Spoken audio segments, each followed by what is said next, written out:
I found a bigger sized sticker, so I'm making 2 out of 1. Been getting headaches recently, so had an idea to put plasters on my head.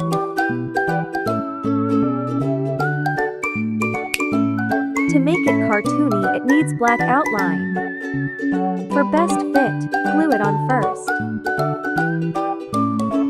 Then cut 2mm allowance around it.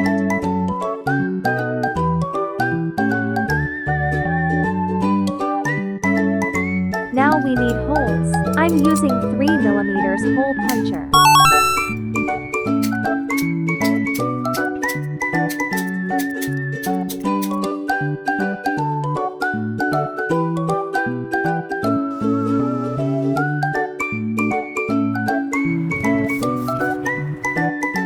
Carefully put glue around the holes.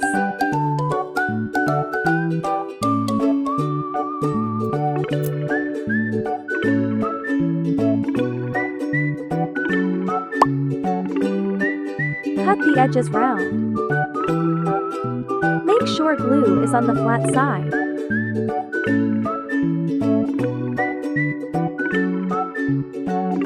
Which one is your favorite?